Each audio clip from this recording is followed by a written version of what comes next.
McAfee World. तो ये तो तुम्हें बेसिक आइडिया यहाँ पे मिल गया कि sin x cos x tan x का कुछ डोमेन रेंज है, उसकी वजह से sin square cos square tan square का रेंज क्या होगा, मतलब नेगेटिव वैल्यूज स्क्वायर होकर के पॉजिटिव में कन्वर्ट हो जाएंगी। ठीक है, अब एक बहुत इंपॉर्टेंट चीज ये आती है जिसमें हम देखते हैं कि अगर हमारे पास एक एक्सप्रेशन है,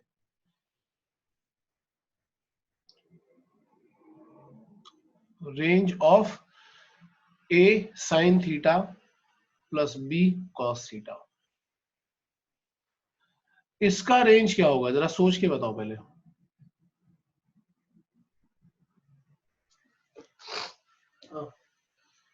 अनन्या बताओ सोच के।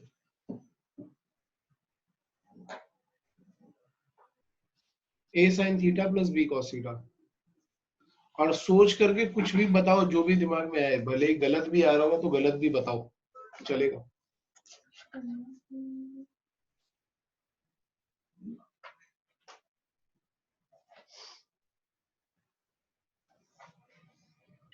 रेंज मतलब maximum value and minimum value निकालना में कि उसकी वैल्यूज किसके किसके बीच में लाई करती है। जैसे साइन थीटा का मैक्सिमम वैल्यू मिनिमम वैल्यू क्या था? सर इज इट माइनस मतलब minus plus minus 2a to plus minus 2b, plus minus 2a2 plus minus 2b, ये कैसे आया? सर मतलब sign theta plus cos theta का मैक्सिमम वैल्यू इज 2, मतलब -2 और 2, तो साइन थीटा का वैल्यू उससे बहुत और होता है, maximum minimum sign theta plus cos theta. हाँ, लेकिन यहाँ पे तो a और b उसके साथ मल्टीप्लाइड भी है ना, तो वो तो हम कर ही नहीं सकते। हाँ सर, ओके। a और b मल्टीप्लाइड है ना, तो हम ऐसे तो ऐड नहीं कर सकते, कुछ और सोचना पड़ेगा। तुम बोलो।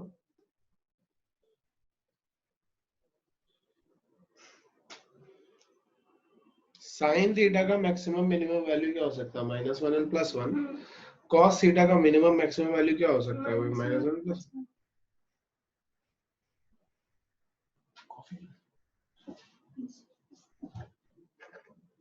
हाँ, तो अब जरा सोचो कि a sin theta plus b cos theta का, क्योंकि जब तक आंसर नहीं आएगा तब तक मैं आगे नहीं जाने वाला। तो तुम कुछ बताओ, भले ही गलत बताओ, कुछ भी बताओ। प्रथमेश ने बता दिया, तुम्हारा नंबर है। पर प्रथमेश तुम्हारा लॉजिकल नहीं था यार, तुम थोड़ा कुछ लॉजिकल सोच के बताओ।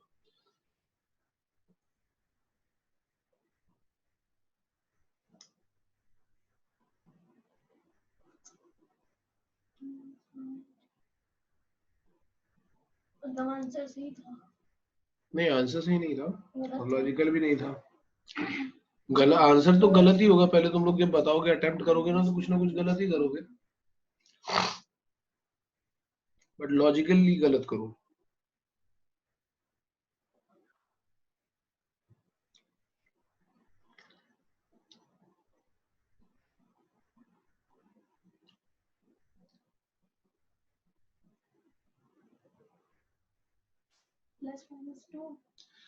+-2 a और b का क्या रोल होगा?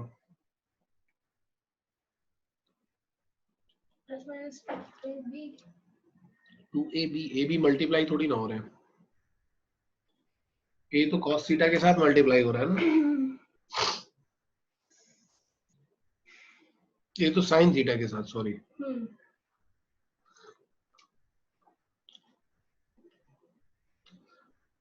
तो plus minus a plus minus b, plus minus है प्लस माइनस b, तो तुम ये बोल रहे हो कि यहाँ पे ऐसा कुछ आना चाहिए कि plus minus a plus minus b, इसमें जो मैक्सिमम होगा उसको मैक्सिमम और जो मिनिमम होगा उसको मिनिमम, ऐसा? प्रथमेश क्या बोलते हो, ये सही बोल रही है? मैं भी वैसे ही थोड़ा उसी डायरेक्शन में सोच रहा था, बट पता नहीं, समझ नहीं। देखो, इसने तो मुझे ऐसा लग रहा है कि साइन थीटा को वैल्यू दे दिया +-1, क्योंकि +1 मैक्सिमम -1 मिनिमम, तो इसने +-a दे दिया इसलिए, और ऐसे ही cos थीटा को दे दिया प्लस माइनस बी, तो ये बोल रही है कि या तो मतलब अब अगर ए और बी दोनों पॉजिटिव नंबर होंगे तो इस हिसाब से मिनिमम वैल्यू आनी चाहिए माइनस से माइनस बी और मैक्सिमम आनी चाहिए प्लस से प्लस बी। ऐसे ही सोच रहे हो ना? ओके चलो ठीक है, मैं यहीं तक पहुंचाना चाहता था कि एटलीस्ट यहाँ तक तो पहुंचो। गलत है ये वैसे, लेकिन कम से कम दिमाग चला। दिमाग चलना जरूरी है यार, सबसे पहली बात ये दिमाग चलना जरूरी है। अगर दिमाग ही नहीं चलेगा तो फिर क्या होगा? तो देखो गलत भी बताता हूँ क्यों है। इसने क्या किया, या प्रथमेश ने भी क्या किया, पहले साइन थीटा का वैल्यू रखा प्लस और माइनस वन, कॉस थीटा का वैल्यू रखा प्लस और माइनस वन। और हम क्या बोल रहे हैं कि मैक्सिमम वैल्यू शायद क्या हो जाएगा, ए प्लस बी हो जाएगा। क्यों? क्योंकि वहां पे साइन थीटा भी वन होना चाहिए, कॉस थीटा भी वन होना चाहिए। बट ध्यान से देखो कि ये थीटा जो एंगल है ये दोनों में सेम है। तो अगर एंगल दोनों में सेम है तो सोच के बताओ कि क्या साइन थीटा जब वन होगा, जैसे साइन थीटा वन कब होता है 90 डिग्री पे, अगर मैं थीटा इक्वल टू 90 डिग्री डालूं तो ये तो वन हो जाएगा और ये जीरो हो जाएगा। और अगर हम cos थीटा को वन कराना चाहते हैं तो हमें डालना पड़ेगा theta equal to zero. In that case ये वन हो जाएगा और ये जीरो हो जाएगा। तो हो क्या रहा है कि थीटा की सेम वैल्यू के लिए ये दोनों एक साथ वन नहीं हो सकते और ये दोनों एक साथ जीरो नहीं हो सकते, ये दोनों एक साथ माइनस वन नहीं हो सकते। मतलब कुछ और ही करना पड़ेगा हमें। ये जो मेथड हम सोच रहे थे वो मेथड यहाँ पे काम करेगा नहीं। तो हम क्या करते हैं, हम इसको कुछ y equal to a sine theta plus b cos theta ऐसा बना लेते हैं। अब अगर तो ऐसा हो जाता कि ये पूरा का पूरा एक साथ, ये पूरा का पूरा एक साथ या तो साइन में कन्वर्ट हो जाए या फिर कॉस में कन्वर्ट हो जाए तो हमारा काम बन जाएगा। या तो साइन में कन्वर्ट हो जाए या फिर कॉस में कन्वर्ट हो जाए तो हमारा काम बन जाएगा। तो अब हम करें क्या, इसको एक साथ कैसे साइन में और कॉस में दोनों में कन्वर्ट कर लें या किसी एक में कन्वर्ट कर लें। तो देखो अब जो मैं ट्रिक बताऊंगा ना उसको ध्यान से सुनना, क्योंकि वो इंपॉर्टेंट ट्रिक है और वो बहुत जगह पर यूज भी होती है। आगे जाकर के ट्रिग्नोमेट्रिक इक्वेशन में यूज होगी या कहीं जाकर के उसमें यूज हो जाएगी, इंटीग्रेशन में, डिफरेंशिएशन में, ऐसी जगहों पर यूज हो जाती है। तो मैं क्या करता हूँ, मैं लेता हूँ इसको a, ये मैंने एक ट्राइंगल बना लिया। ट्राइंगल का बेस मैंने ले लिया, मतलब साइन थीटा का जो कोफिशिएंट था उसको मैंने बेस बना दिया। तुम चाहो तो उसको परपेंडिकुलर भी बना सकते हो, उतना कुछ इशू नहीं है, कुछ भी बना सकते हो। बट मैं अभी एक मेथड से चल रहा हूँ इसलिए मैंने इसको बेस ले लिया और cos थीटा के कोफिशिएंट को मैंने परपेंडिकुलर बना लिया। अगर मैं ऐसा बनाऊंगा तो यहाँ पे मुझे जो हाइपोटेन्यूज मिलेगा that will be a square plus b square मिल जाएगा। और ये कोई एक अगर मैं नया एंगल अज्यूम कर लूं अल्फा, ये मेरा अजम्पशन है, तो मैं ये बोल सकता हूँ कि साइन अल्फा यहाँ पे क्या आ रहा होगा, sine alpha will be a upon root over a square plus b square and cos alpha will be b upon root over a square plus b square, ऐसा हो जाएगा। ठीक है, now what we are going to do, हम यहाँ पे root over a square plus b square से multiply करेंगे और डिवाइड करेंगे। तो मैं डिवीजन अंदर ही कर देता हूँ, तो ये आ जाएगा a upon root over a square plus b square sine theta plus b upon root over under root of a square plus b square cos theta. यहां तक समझ में आ रहा है? प्रथमेश क्लियर है? Now root over a square plus b square, ये a upon root over a square plus b square को मैं क्या रखने वाला हूं, अरे यार ये मैंने उल्टा लिख दिया, बेस को मुझे यहाँ पे कॉस लिखना था, शिट। एक सेकंड रुकना, मैं चेंज कर देता हूँ। तो बेस वाला है ना, इसको तुम कॉस अल्फा लिखेंगे और इसको साइन अल्फा लिखेंगे। तो यहां में दिख रहा है sine theta cos alpha plus cos theta sine alpha, ऐसा दिख रहा है। ये किसका फॉर्मूला होता है? Sine theta sine sine a minus a plus b, a plus b का, good, sine theta plus alpha का फॉर्मूला होता है। अब देखो ये पूरा का पूरा साइन में ही आ गया और साइन का मैक्सिमम और मिनिमम वैल्यू तुम्हें पता है, मिनिमम तो होता है -1 और मैक्सिमम क्या होता है +1, है ना? तो अगर हम y का मिनिमम देखेंगे तो y का मिनिमम वैल्यू क्या आ रहा होगा, अगर root over a square plus b square को -1 से मल्टीप्लाई करोगे तो ये आ जाएगा minus times root over a square plus b square. और y का मैक्सिमम वैल्यू क्या आ जाएगा, जब 1 को इसके साथ में मल्टीप्लाई करोगे तो आ जाएगा रूट ओवर ए स्क्वायर प्लस बी स्क्वायर। तो हमारे पास रेंज क्या आ जाएगी, रेंज आ जाएगी, रेंज टोटल क्या हो जाएगी माइनस टाइम्स, अब ये हमेशा याद रखना, रेंज होगी माइनस रूट ओवर ए स्क्वायर प्लस बी स्क्वायर से लेकर के प्लस रूट ओवर ए स्क्वायर प्लस बी स्क्वायर तक। इवन इसमें हम स्क्वायर ब्रैकेट भी क्यों लगा रहे हैं, स्क्वायर ब्रैकेट ही लगाना चाहिए, राउंड ब्रैकेट क्यों लगा रहे हैं, इंक्लूडिंग है ना वहां पे।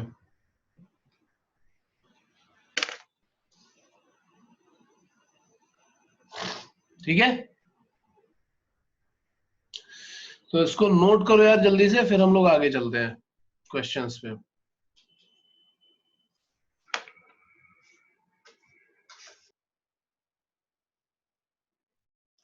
हाँ यार प्रथमेश, हुए सॉल्व क्वेश्चन नंबर 1, ये जो प्रैक्टिस प्रॉब्लम में दिख रहा था?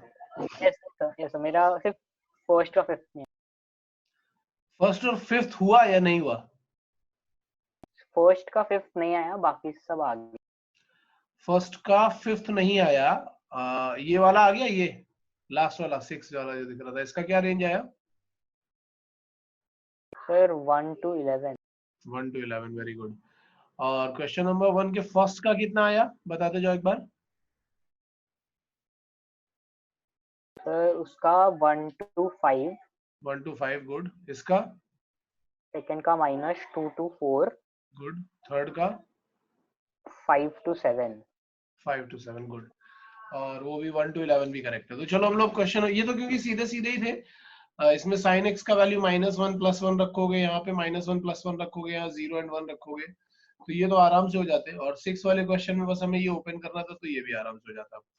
क्वेश्चन नंबर 5 में थोड़ा सा कंफ्यूजन हो रहा होगा, वो मैं तुम्हें क्लियर कर देता हूँ कि वो कैसे ठीक होगा। क्वेश्चन नंबर 5 में हम क्या करेंगे, this is 10 cos square x -6 sin x cos x and 2 sin square x।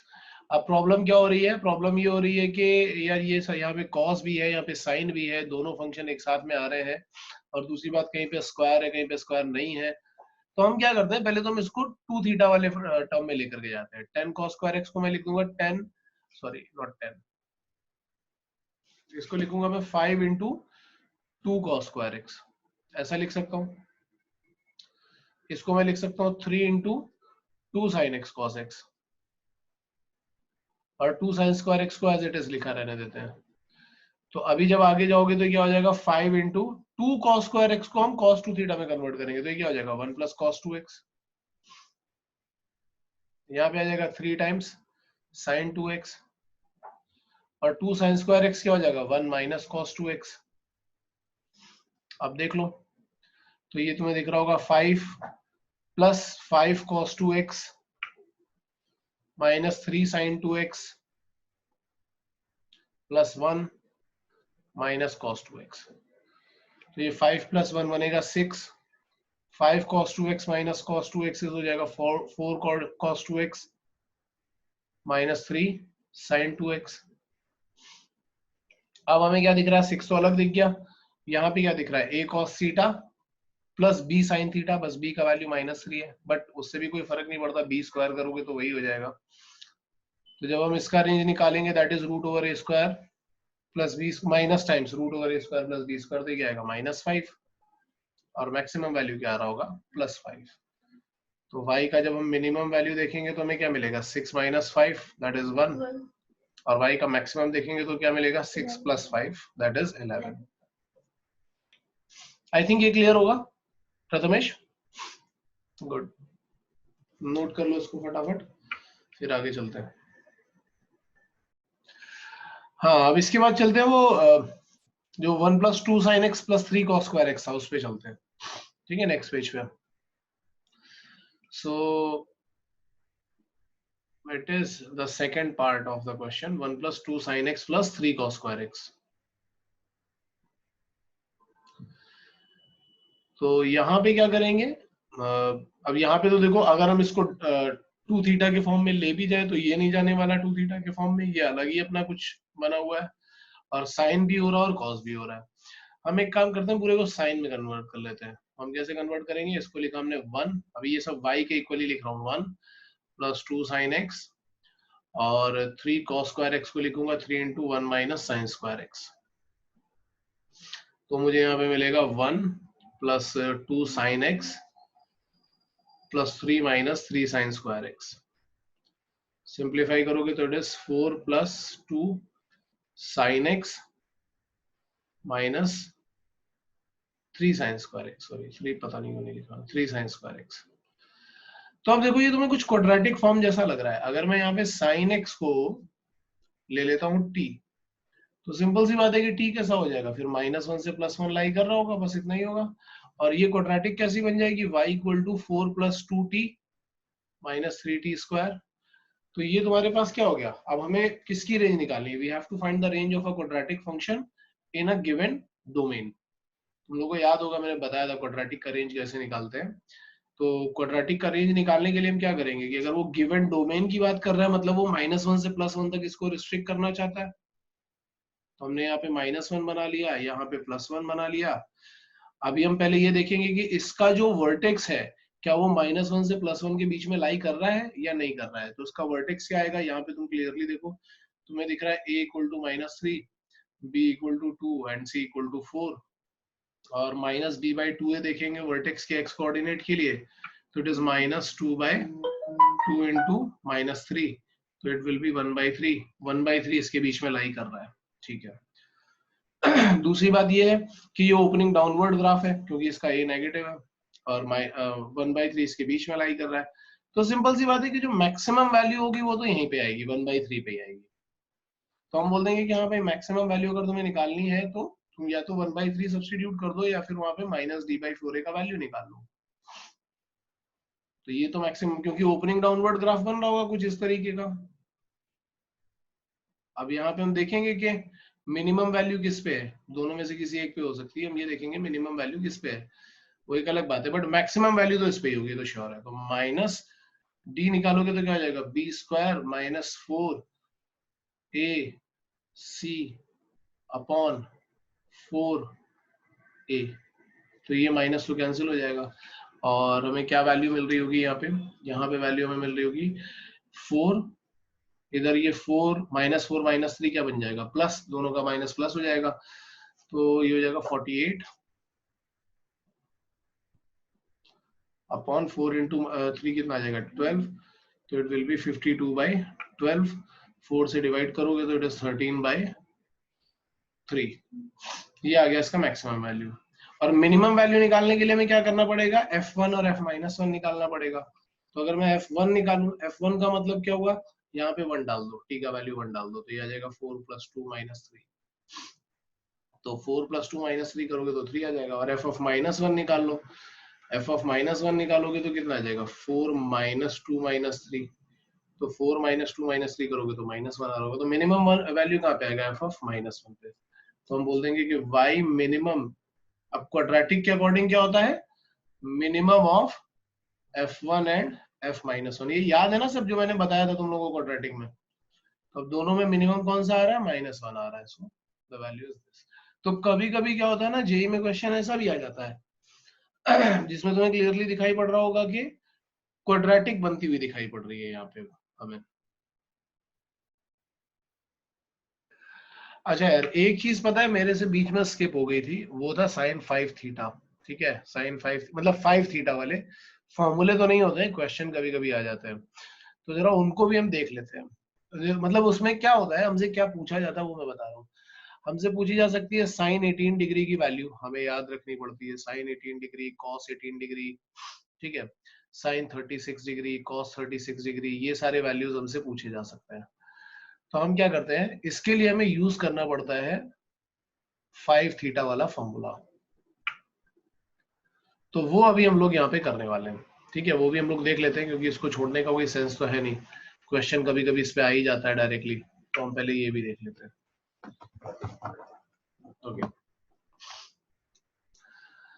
देखो 5 थीटा को हमेशा हम कैसे ब्रेक करते हैं वो मैं बता रहा हूँ। 5 थीटा को हमेशा ब्रेक किया जाता है 3 थीटा प्लस 2 थीटा के फॉर्म में, क्योंकि 3 थीटा और 2 थीटा के फॉर्मूले हमें पता होता है। अब सपोज हमें फाइंड करना है, हम यहाँ पे sin 18 डिग्री की वैल्यू बोल रहे हैं, कि हमें ये फाइंड करनी है। तो मैंने ऐसा अज्यूम कर लिया कि सपोज थीटा इज 18 डिग्री, तो 18 डिग्री के मल्टीपल में हमें क्या क्या मिल रहा होगा, 5 थीटा अगर हम करेंगे 18 डिग्री के मल्टीपल में अगर हम 5 थीटा करेंगे तो हमें क्या मिल जाएगा 90। ये बात तो समझ में आ रही है। अगर मैं ऐसा लेता हूं कि थीटा इज 18 डिग्री तो डेफिनेटली 5 थीटा क्या हो जाएगा 90 डिग्री हो जाएगा। अब हम 5 थीटा को ब्रेक करेंगे एज 3 थीटा प्लस 2 थीटा, तो यहाँ पे आ जाएगा 90 डिग्री। तो हम ऐसा लिख सकते हैं कि 3 theta can be written as 90 minus 2 theta. अब मैं दोनों साइड पे लेता हूं साइन, दोनों साइड पे अगर मैं दोनों साइड पे साइन लूंगा तो क्या आ जाएगा, sine 3 theta equal to sine 90 minus 2 theta, जिसकी वजह से हमें क्या बनता हुआ दिखाई पड़ रहा होगा, sine 3 theta equal to sine 90 minus 2 theta is what, cos 2 theta. अब बात ये आती है कि साइन 3 थीटा अगर तुम देखोगे तो आएगा 3 sine theta minus 4 sine cube theta, और कॉस 2 थीटा को भी साइन में कन्वर्ट करेंगे, यार एक्स क्यों लिख रहा हूं मैं, थीटा लिख रहा हूं, 1 माइनस 2 साइन स्क्वायर थीटा। तो ओवरऑल अगर देखा जाए तो हमारे पास एक इक्वेशन बन गई कि 4 sine cube theta minus 2 sine square theta minus 3 sine theta plus 1 equal to 0। और प्रॉब्लम क्या आ रही है कि क्यूबिक इक्वेशन हमें सॉल्व करना नहीं आता है, ये तो हमारे लिए थोड़ा सा डिफिकल्ट हो गया, डिफिकल्ट टू सॉल्व। तो अगर हमें सॉल्व करना नहीं आता तो उसमें तो आगे जाने का सेंस नहीं है, हम तो ट्राई करेंगे कि क्वाड्रेटिक में कन्वर्ट हो। तो जैसे मैंने इस पे मतलब इसको इक्वेशन 1 पे मैंने दोनों साइड पे साइन ले लिया था, अब मैं जरा वहां पे कॉस लेकर के ट्राई करता हूँ। तो मैं लिखूंगा cos 3 theta equal to cos 90 minus 2 theta, जिसकी वजह से हमें क्या मिलेगा, कॉस 3 थीटा। अब कैलकुलेशन यार थोड़ा लंबा होने वाला है इसलिए थोड़ा ध्यान से देखना, तो ये बन जाएगा sine 2 theta. Now cos 3 theta can be written as 4 cos cube theta minus 3 cos theta, और sin 2 theta क्या बनेगा, 2 sin theta cos theta। तो यहां से अगर हम cos theta कॉमन निकाल लेंगे तो cos theta कॉमन निकालने के बाद क्या आएगा, 4 cos square theta minus 3, और यहां से क्या आ जाएगा 2 sin theta cos theta। और बात ये है कि cos theta नॉन जीरो है, क्योंकि हम 18 डिग्री का वैल्यू निकालेंगे तो ऑब्वियसली नॉन जीरो होने वाला है, cos तो हमेशा 90 डिग्री पे जीरो होता है। तो नॉन जीरो वैल्यू तो हम फैक्टर कैंसिलेशन कर सकते हैं।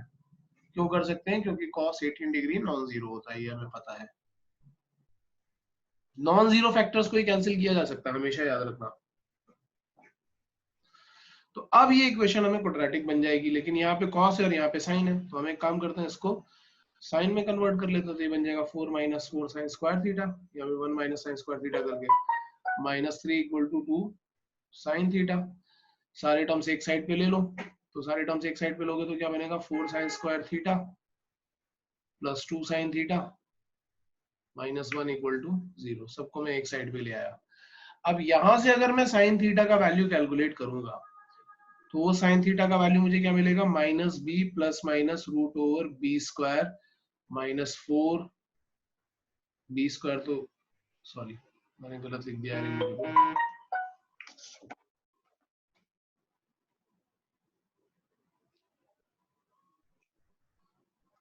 B square minus 4 A C upon 2a। थोड़ा सा सिंप्लीफाई करने तो आएगा minus 2 plus minus root over ये 16 प्लस 4 हो जाएगा 20 अपॉन 2 इंटू 4। तो अगर यहाँ से मैं 4 कॉमन निकालूंगा बाहर आकर के 2 हो जाएगा, तो ये आ रहा होगा माइनस 2 प्लस माइनस 2 रूट 5। तो कैंसिल करोगे तो आ रहा होगा minus 1 plus minus root 5 by 4। Obvious सी बात है कि 18 डिग्री फर्स्ट क्वाड्रेंट में, तो नेगेटिव वाला वैल्यू तो हम लेने वाले हैं नहीं, हम लेंगे पॉजिटिव वाला वैल्यू, यहाँ पे मतलब प्लस रूट 5 लेंगे। तो यहां से हमें क्या पता चलेगा कि साइन 18 डिग्री हमारे पास क्या आने वाला है, रूट 5 माइनस 1 बाय 4, ये हमें यहां से पता चलेगा, और इस तरीके से हम ये वैल्यू कैलकुलेट कर पाएंगे। कोई डाउट है यहां तक समझने में तुम लोगों को, जो मैंने अभी बताया साइन 18 डिग्री का वैल्यू कैसे आया। नाउ अगर हमें फाइंड करना है cos 18 डिग्री, तो तुम क्या यूज कर सकते हो कि cos square 18 degree is 1 minus sine square 18 degree, ऐसा कर सकते हो, ठीक है ना। अगर हमें फाइंड करना है cos 36 डिग्री तो हम 2 थीटा वाला फॉर्मूला लगाएंगे, तो वो आ जाएगा 1 माइनस 2 साइन स्क्वायर 18 डिग्री, यहाँ से cos 36 डिग्री का भी वैल्यू आएगा। अगर हम ट्राई करेंगे साइन 36 डिग्री तो हम उसको बोल सकते हैं it is 1 minus cos square 36 degree, हाँ ये कर सकते हैं। तो यहाँ से साइन 36 का भी वैल्यू आ जाएगा। तो तुम्हें करना है कि तुम्हें इसको नोट करना है पहले तो, और फिर ये फॉर्मूले यूज करके ये तीनों वैल्यूज कैलकुलेट करना, ठीक है। So I am giving you 15 minutes, क्योंकि कैलकुलेशन ही है, देखो यहाँ पे दिमाग नहीं लगाना है ज्यादा, बस कैलकुलेशन करेक्ट करनी है, तो कैलकुलेशन के लिए मैं टाइम दे रहा हूँ तुम्हें। Prathamesh, yes sir. सॉल्व हुए यार ये तीनों? नहीं सर, मुझे समझ ही नहीं आ रहा, मतलब मैंने ट्राई किया बट नहीं। चलो ठीक है, हम लोग देखते हैं cos स्क्वायर 18 का वैल्यू। ओके, सो cos स्क्वायर 18 क्या हो जाएगा? cos square 18 will be 1 minus sine square 18। तो ये हमें दिख रहा होगा 1 माइनस साइन 18 का वैल्यू हम लोग लिख देते हैं, that is √5 minus 1/4 whole square. तो ये दिख रहा होगा 1 माइनस, ऊपर होल स्क्वायर ओपन करेंगे तो इट इज 5 प्लस 1 माइनस 2√5, और नीचे 4 का स्क्वायर करोगे तो दैट विल बी 16। अभी एलसीएम लोगे तो क्या आएगा? 16 माइनस ये आ जाएगा 6 प्लस 2√5, और डिनोमिनेटर में क्या रहने वाला है? That is 16। सो हमें मिल रहा होगा 10 प्लस 2√5 अपॉन 16। ये हमें किसका वैल्यू मिल गया? ये मिल गया cos स्क्वायर 18 का वैल्यू। तो अगर हम यहाँ से cos 18 का वैल्यू निकालेंगे तो cos 18 का वैल्यू हमें क्या मिलना चाहिए? स्क्वायर रूट ऑफ 10 प्लस 2√5 डिवाइडेड बाय 4, ये 16 का स्क्वायर रूट 4 आ जाएगा, ये आ गया cos 18 का वैल्यू। अब अगर हम देखेंगे कि cos 36 का वैल्यू क्या होगा, तो cos 36 का वैल्यू होगा 1 माइनस 2 साइन स्क्वायर 18। यस।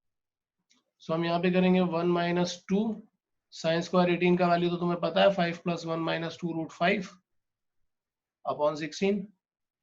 तो जब हम यहाँ पे एलसीएम लेकर के सिंप्लीफाई करेंगे तो हमें क्या मिल रहा होगा? 16 माइनस 2 इंटू 6 करोगे तो क्या आ जाएगा? 12 प्लस 4√5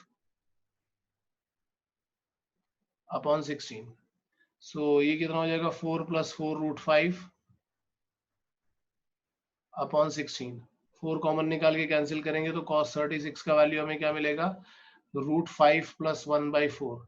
अब यहाँ से देखो एक चीज समझने वाली है। क्या समझने वाली है? कि cos 36 and sin 18 are conjugate of each other. sin 18 का वैल्यू क्या था? √5 माइनस 1/4। cos 36 का क्या आया? √5 प्लस 1/4। तो ये पॉइंट हमें याद रखना होता है, उससे हमें वैल्यूज याद हो जाते हैं। एक ही याद रखोगे वैल्यूज तो बाकी वाले अपने याद होने लगेंगे। अब इसके बाद अगर मुझे sin 36 निकालना होता तो sin 36 निकालने के लिए हम क्या बोलते हैं? इट इज रूट ओवर, या sin स्क्वायर 36 को हम बोलते हैं 1 माइनस cos स्क्वायर 36। तो हम बोलेंगे इट इज 1 माइनस cos 36 क्या है? √5 प्लस 1/4 होल स्क्वायर। तो होल स्क्वायर ओपन करोगे तो it is 1 minus 5 plus 1 plus 2√5 divided by 4 square करोगे तो इट इज 16। सो एलसीएम लेंगे तो हमें क्या मिलेगा? 16 यहाँ आ जाएगा, 16 minus 6 minus 2√5, so we are getting 10 minus 2√5 upon 16। तो अगर हम यहाँ से, ये साइन स्क्वायर 36 का वैल्यू आया था, अगर हम साइन 36 का वैल्यू निकालेंगे so it will be root over 10 minus 2√5 upon 4। तो यहां से हम बोल सकते हैं कि cos 18 and sin 36 are conjugate of each other. तो ये वैल्यूज भी हम एक दूसरे के साथ में याद रख सकते हैं। प्रथमेश एक बार बताओ यार, तुम्हें अगर डाउट आ रहा हो तो बोलो, किसी भी कैलकुलेशन में। नहीं सर, नहीं सर, आ गया। आ गया ना? ठीक है, तो इसको अब जरा फटाफट नोट कर लो यार। फिर हम लोगों ने वैसे ऑलमोस्ट खत्म कर दिया है, ट्रिग्नोमेट्रिक रेशियोज तो खत्म कर ही दिया है, फिर आगे चलेंगे हम लोग। बाथरूम में। ठीक है, तो अब यार यहाँ तक तो सब कुछ समझ में आ गया होगा और यहाँ तक हम लोगों ने काफी कुछ कवर अप भी कर लिया है। अब इसमें तुम्हारा होमवर्क जो होगा ना उस पे ही काम करेंगे। अब आगे पहले चलते हैं हम लोग ट्रिग्नोमेट्रिक इक्वेशंस पे, क्योंकि ट्रिग्नोमेट्रिक रेशियोज एंड इक्वेशन दोनों साथ में ही चलते हैं। तो हम लोग चलते हैं ट्रिग्नोमेट्रिक इक्वेशन पे।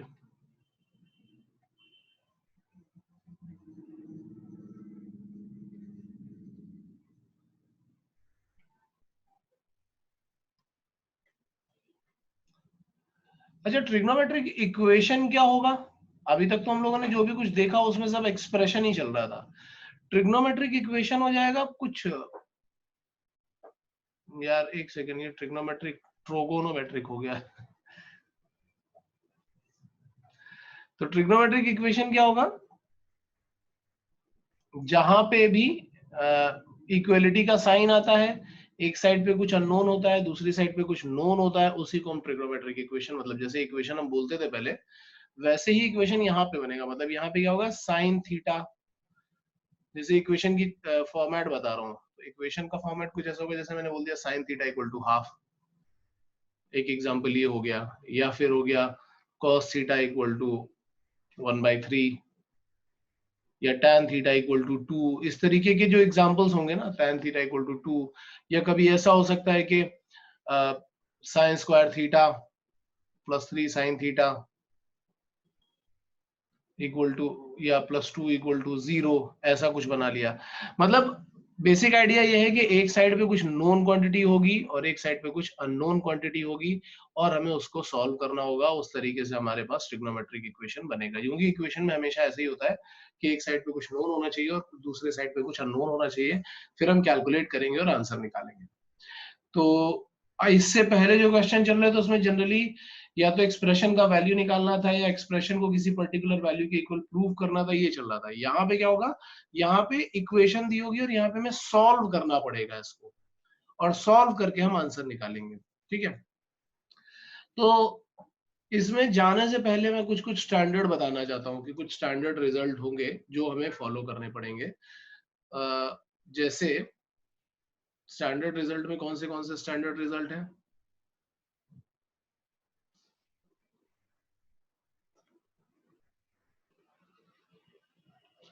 जैसे या तो हम साइन का एक स्टैंडर्ड रिजल्ट बनाते हैं। देखो मैं तुम्हें साइन का एक स्टैंडर्ड रिजल्ट दिखाता हूँ, ठीक है? थोड़ा ध्यान से देखना, क्योंकि उसके लिए मैं साइन के ग्राफ की जरूरत पड़ेगी, इसलिए मैं पहले साइन का ग्राफ भी उठा लेता हूँ, फिर उसके बाद हम लोग स्टैंडर्ड रिजल्ट पे चलते हैं।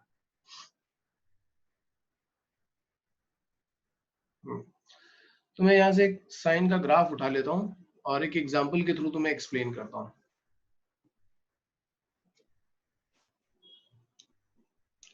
पहले एग्जाम्पल के थ्रू एक्सप्लेन करूंगा और फिर उसका जनरल रिजल्ट बनाऊंगा। तो जैसे हमारे पास एक एग्जाम्पल है, सपोज ये गायब हो गया था यार। प्रथमेश तू कहाँ से एंटर कर रहा भाई? सर एक्चुअली मैं लैपटॉप से रीजॉइन कर रहा हूँ, इसलिए मैं इधर से लीव करके जाता हूँ, उधर रीजॉइन करता हूँ। चल ठीक है, कर ले।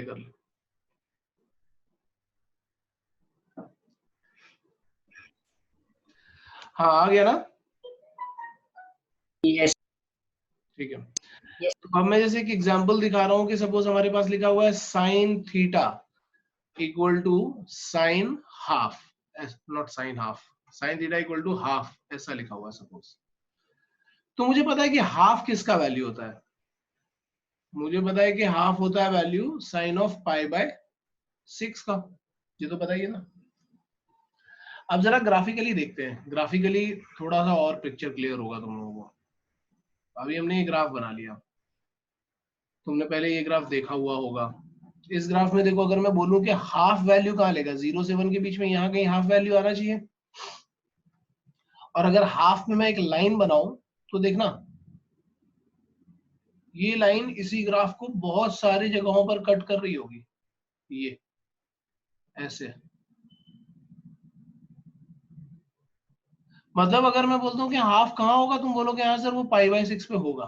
ये बात तो सही है कि हाँ π/6 पे होगा, लेकिन ध्यान से सोच के देखो यहाँ पे भी तो होगा, यानी π-π/6 पे भी होगा। मतलब एक सोल्यूशन अगर हमें π/6 मिल रहा है तो दूसरा सोल्यूशन हमें क्या मिलेगा, π-π/6। फिर हम तीसरा अगर देखेंगे तो क्या आएगा, 2π + π/6।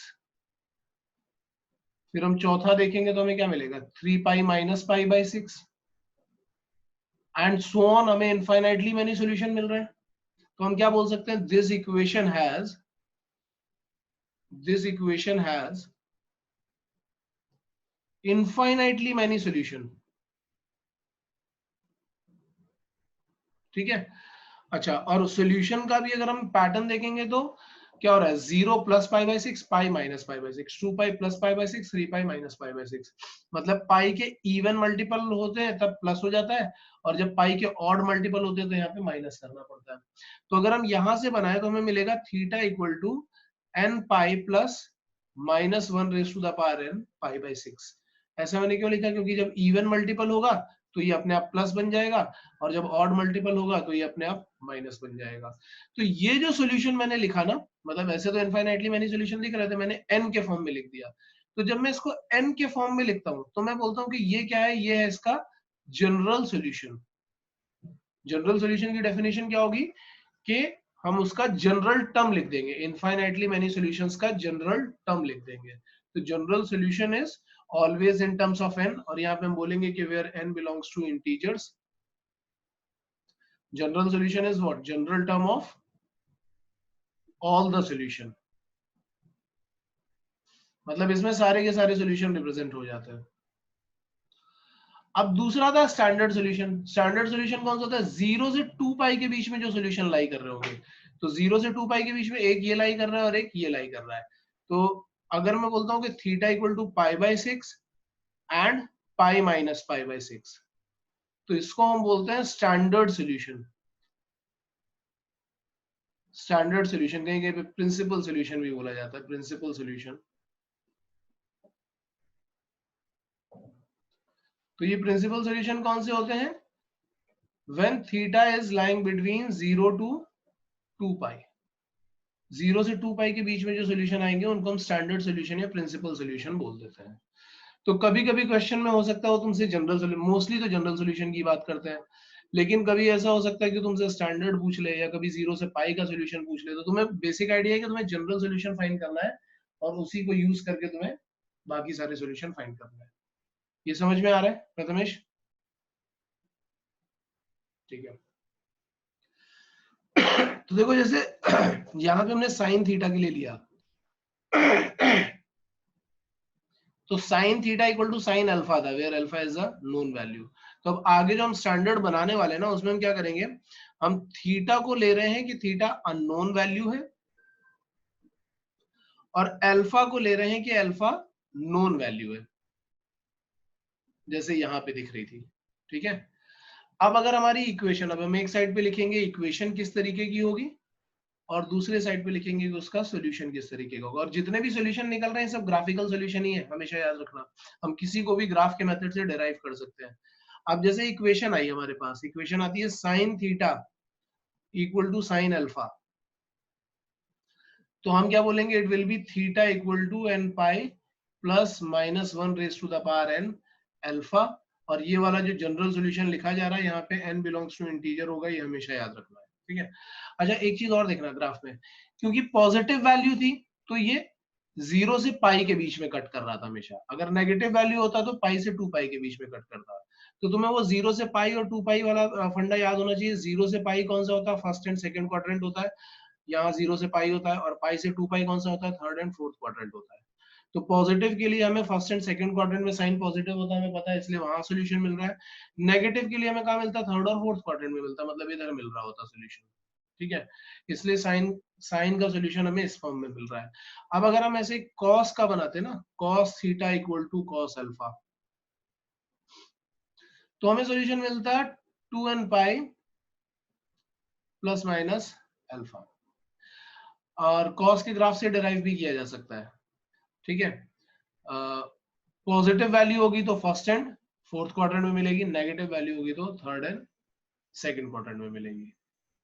ऐसे ही tan थीटा के लिए हम बनाएंगे tan theta equal to tan alpha, तो ये आएगा theta equal to n pi plus alpha, और वैल्यू देखना ये फर्स्ट और थर्ड में पॉजिटिव ले रहा होगा, पॉजिटिव, और सेकंड और फोर्थ में ले रहा होगा नेगेटिव। जैसे n का वैल्यू अगर मैं रखता हूँ 0 एंड 1, तो 0 और 1 रखोगे तो 0 में मतलब क्या हो गया फर्स्ट क्वाड्रेंट, 1 रखोगे तो क्या आ गया थर्ड क्वाड्रेंट। अगर अल्फा पॉजिटिव वैल्यू तो फर्स्ट थर्ड में ही आता रहेगा, और अगर नेगेटिव होगा तो ये सेकंड फोर्थ में ही जाता रहेगा, ऐसा होगा। तो ये तो 3 हमारे पास स्टैंडर्ड केसेस हो गए। इसके अलावा कभी कभी क्या होता है कि जैसे केस 4, 5, 6 लिख रहा हूं मैं यहाँ पे, अगर कभी हमारे पास आ गया sine square theta equal to sine square alpha, sorry sine square theta equal to sine square alpha, तो अब यहाँ पे क्या होगा, अगर हम इसको सिंप्लीफाई करेंगे तो sine theta equal to plus minus sine alpha आ रहा होगा। मतलब हमें सारे ही क्वाड्रेंट्स के वैल्यूज उठाने हैं, वहां पे किसी भी क्वाड्रेंट को नहीं छोड़ना है। यहाँ पे तो क्या हो रहा था कि अगर पॉजिटिव है तो फर्स्ट सेकंड का ही उठाएंगे, थर्ड फोर्थ का नहीं लेंगे। लेकिन इसमें क्या होगा, sine theta plus minus sine alpha आएगा, मतलब फर्स्ट सेकंड का भी लेना है, थर्ड फोर्थ का भी लेना है।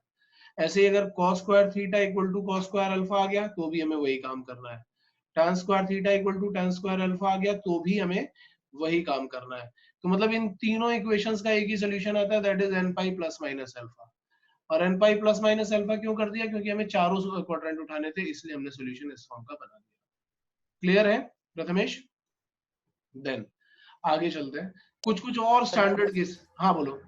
इसमें डाउट है कि cos स्क्वायर थीटा का वही होगा, theta is equal to n pi plus minus alpha.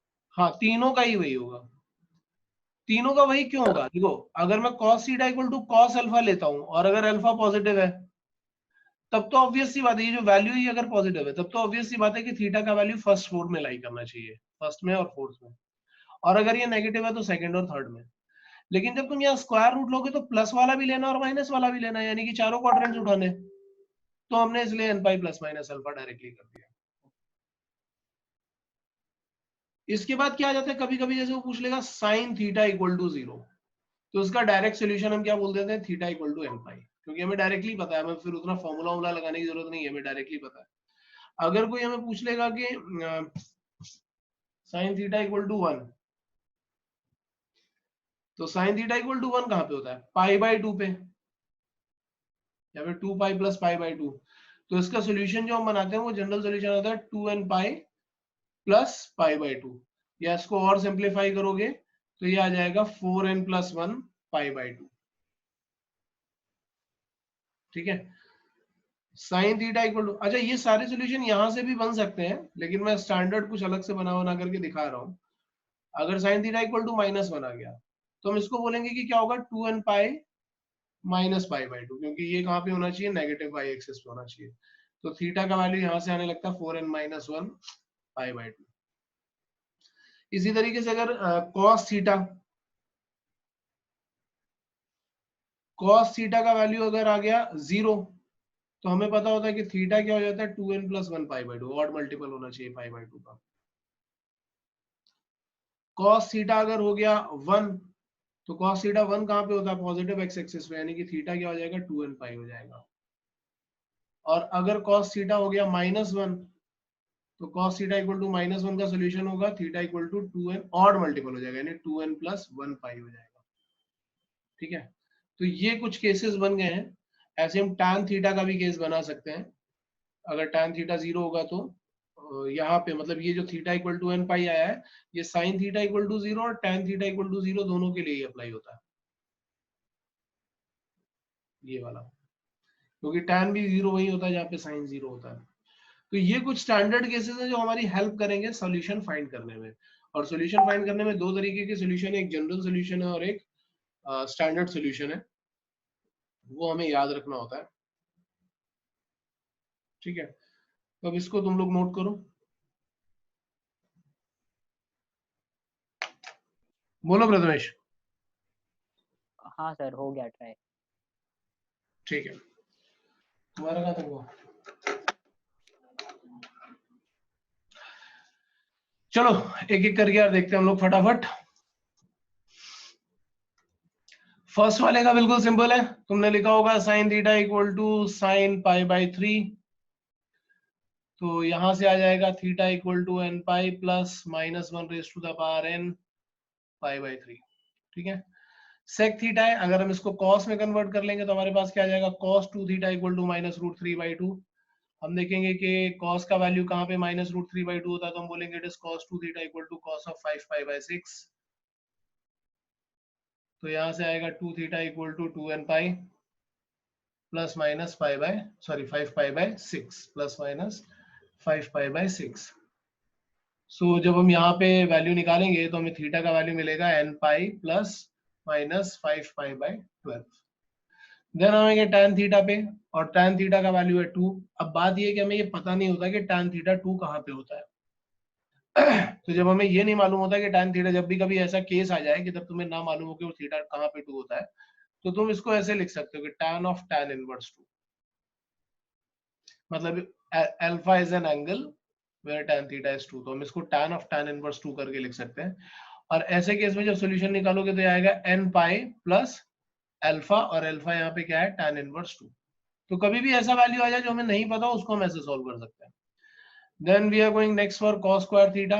So cos square theta can be written as 1/2. 1/2 is what? 1/√2 का whole square.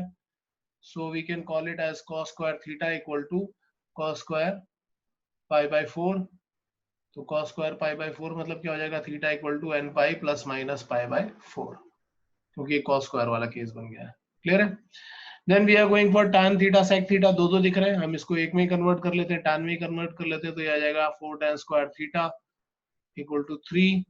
सेक स्क्वायर थीटा को लिखेंगे 1 प्लस tan स्क्वायर थीटा, फिर ये टर्म उधर लेकर के जाएंगे तो 4 tan square theta minus tan square theta, sorry 3 tan square theta, tan square theta आ जाएगा इक्वल टू 3 आ रहा है।